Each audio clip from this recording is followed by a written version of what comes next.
in 2008. I don't even think Facebook was a big deal. At least I never heard of it, or I didn't have any interest in things like that, or the web or anything like that.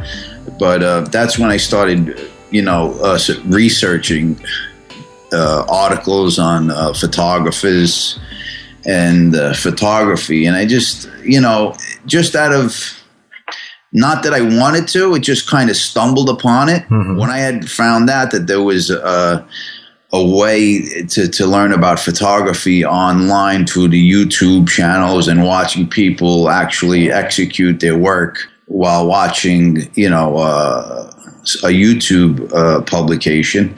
To me, it was an easier way than having to go to, and actually read and I could see it online, and it was easier for me. So, I took a lot of time doing that, going through YouTube publications and tutorials, and at what point did you start taking to the streets? For me, what made me happy was to go out and explore, with the streets, how ugly they can be. And things have happened to me in the past.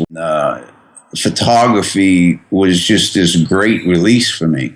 And the first time I made my first picture that I thought was pretty decent, let a little bit of a load off my shoulders, if you will. It kind of it made me feel good about myself because I did something that I worked on. It wasn't cheating. It was something that it may sound a little bit dramatic to you, but coming from where I came from and all that was going on, it was something very special about me being able to make a photograph. And I know it sounds silly today because the age of cell phones, for crying out loud, everybody's taking pictures. I don't know how many pictures are uploaded each day, probably trillions, but for me it was something rewarding. And when I found out that I could take a nice photograph and it was gratifying to me, I pursued it even more, and with a lot of passion.